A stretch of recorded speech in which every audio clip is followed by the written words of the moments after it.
Hello friends, आप सभी का हमारे यूट्यूब चैनल राउंड ट्रिक 2.0 में स्वागत है। आज मैं आपके लिए रीजनिंग के बहुत ही इंपॉर्टेंट क्वेश्चन लेकर के आया हूं, तो वीडियो आपको पूरा देखना है जिससे कि आप सब कुछ आसानी से सीख पाएं। तो चलिए स्टार्ट करते हैं। पहला सवाल है नंबर सीरीज का। पहले संख्या 2 है, फिर 7 हो गई, फिर 27 हो गई, फिर 107 हो गई, यानी कि बहुत तेजी से संख्या बढ़ रही है। तो 107 के बाद भी देखो तेजी से बढ़ेगी क्योंकि संख्या बड़ी बड़ी दी गई है। अब देखो 2 से 7 हो गया, तो सीधा सीधा मालूम है कि आप 2 में 5 जोड़ोगा तभी 7 होगा। और 7 से 27 हो गया, तो 7 में सीधा सीधा आप 20 जोड़ोगे तो 27 होगा। और 27 से हो गया 107, तो 27 से 107 बनाने के लिए आपको 80 जोड़ना पड़ेगा। 27 में 80 जोड़ेंगे तब आपका 107 होगा। अब यहां पे आप कितना जोड़ोगे वो नहीं पता। यहां 5 जोड़ा, यहां 20 जोड़ा, यहां 80 जोड़ा, यहां कितना जोड़ना है वो देखना है। ये फर्स्ट डिफरेंस हो गया। अब मैं इसमें सेकंड डिफरेंस करूंगा। सेकंड डिफरेंस जैसे 5 से हमने 20 जोड़ा, तो 5 का 4 गुना जोड़ा, 5 चौके 20। 20 से 80 जोड़ा, तो ये भी 20 का हमने 4 गुना जोड़ा है, 20 चौके 80। तो यहां पे भी हम क्या करेंगे, 4 गुना जोड़ेंगे, यानी कि 80 का 4 गुना। तो 8 चौके 32 और 1 ही 0, तो 4 गुना कितना जोड़ेंगे, 320 जोड़ेंगे। तो 107 में हम 320 जोड़ेंगे, ये संख्या मालूम हो जाएगी। 107 में 320 जोड़ेंगे तो हमें संख्या मालूम हो जाएगी। ठीक है, 427। यहां कौन सी संख्या आएगी भाई, 427, जो कि हमारे बी ऑप्शन में दिया गया। ये प्रश्न का बिल्कुल सही जवाब हो गया। चलिए अब देखते हैं अगला प्रश्न। अगला प्रश्न है 4 से 64 बन गया तो फिर 6 से क्या बनेगा। 4 से 64 देखिएगा, 4 से 64 बना है, तो 4 से 64 कैसे बन सकता है आपका। 4 से 64 कैसे बन सकता है भाई, सीधा सीधा सवाल है। 4 से 64 बनाने के लिए अगर आप 4 का क्यूब कर दें तो 4 से 64 क्यूब, भाई 4 का क्यूब 64 होता है। ऐसे ही आपको 6 से बनाना है, तो 6 का भी क्यूब कर दो भाई। 6 का क्यूब कितना होता है, 216। 6 का क्यूब कितना होता है, 216। और इसका मतलब 216 हमारा पहला ऑप्शन में दिया गया है। यह प्रश्न का बिल्कुल सही जवाब हो जाएगा। चलिए अब देखेंगे अगला प्रश्न। अगला प्रश्न है 3, 8, 5 क्वेश्चन मार्क। देखिएगा 3 से 8 कैसे बनेगा। दो तरीके हैं। अगर आप 3 में 5 जोड़ दें तो 8 बन जाएगा। अब ऐसे ही 5 में देखो, यहां मैंने 3 में 5 जोड़ा, 8 बन गया। यहां 5 जोड़ा तो यहां भी 5 जोड़ दूंगा, देखो 10 बन जाएगा। 10 ऑप्शन में नहीं है, तो यह तरीका तो गलत हो गया जोड़ने वाला। एक और तरीका होता है, जैसे मेरे पास 3 से 8 बनाना, तो अगर मैं 3 का स्क्वायर कर दूं तो 9 होगा, और -1 कर दूं तो 8। ऐसे ही 5 का स्क्वायर कर दूं तो 25 होगा, और -1 कर दूं तो 24। लेकिन 24 भी ऑप्शन में नहीं है, तो ये भी तरीका गलत। ये मैं आपको वो तरीके बता रहा हूं जो लगते हैं, ठीक है, क्वेश्चन में जो लगाए जाते हैं। अब आगे एक और तरीका हो सकता है, ठीक है ना, 3 से 8 बनाने का। तो ये तरीका है कि आप क्या करो, ये जो 3 है ना पहली संख्या, इसमें से -1 करो आप, तो आपको 2 मिलेगा। और 2 का अगर आप क्यूब करते हैं तो आपको 8 मिलेगा। पहली संख्या यहां पे 5 है, देखो यहां पहली संख्या में से मैंने 1 माइनस किया, यहां भी 1 माइनस कर देता हूं तो 4 मिलेगा। यहां क्यूब किया, यहां भी क्यूब कर देता हूं तो 4 का क्यूब कितना हो जाएगा भैया, 64। बी ऑप्शन बिल्कुल सही जवाब है। सभी को समझ में आ गया ना। चलिए अब देखेंगे अगला प्रश्न। अगला प्रश्न है 8 का रिलेशन 28 से है तो 116 का रिलेशन किस संख्या से होगा। देखो 8 से 28 बनाइए। अगर मैं 8 का मल्टीप्लाई 3 से कर दूं तो 8 त्रिक का 24, और 24 में जोड़ दूं 4 तो हो जाएगा 28। ठीक है, और 28 से 116 पे अगर मैं पहुंचूं, यहां मैंने 3 से मल्टीप्लाई किया था, यहां करूंगा 4 से। 28 का मल्टीप्लाई 4 से कर दूंगा 112, 112 में जोड़ूंगा 4, यहां 4 जोड़ा था तो यहां भी 4, तो 116।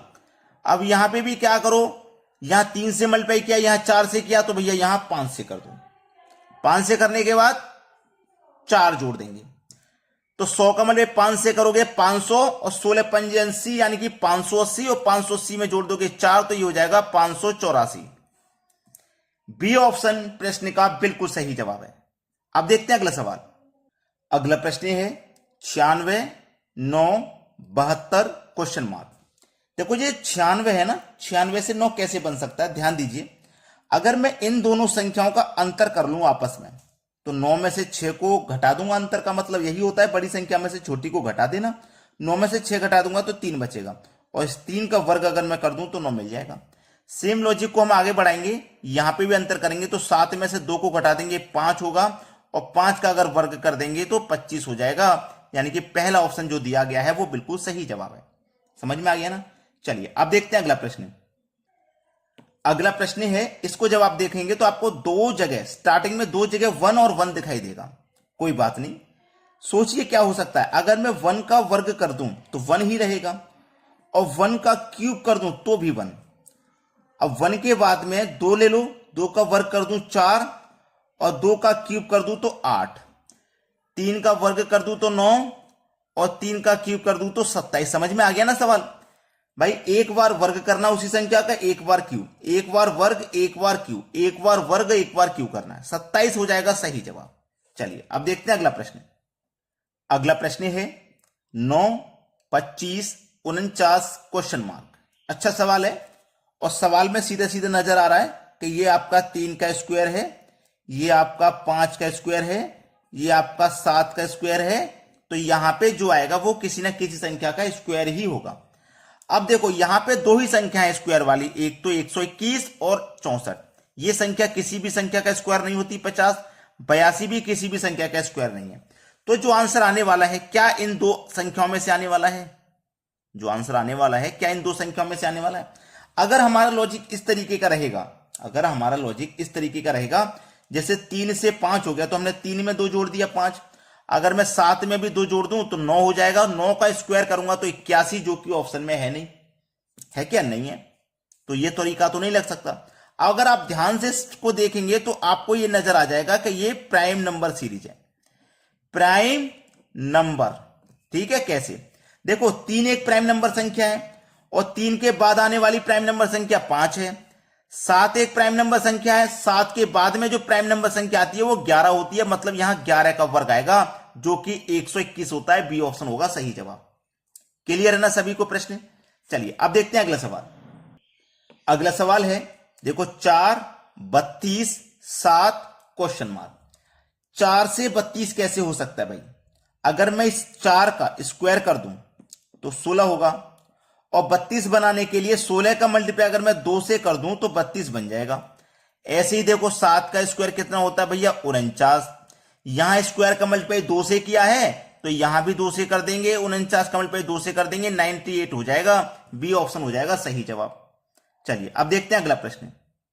अगला प्रश्न है 25, 37, 49 क्वेश्चन मार्क। अब 25 का तो आपको मालूम है कि ये 5 का वर्ग है, 49 का मालूम है ये 7 का वर्ग है, लेकिन ये किसी भी संख्या का वर्ग नहीं है, तो यहां पे भी किसी भी संख्या का वर्ग नहीं आएगा। ऑप्शन में भी कोई वर्ग नहीं है। चलिए, लेकिन ये 37 बनेगा कैसे? अब देखिए ये मैंने 5 का वर्ग किया है ना, तो 5 में एक संख्या जोड़ दूं अगर मैं 6, तो 6 का वर्ग प्लस 1 हो जाएगा ये।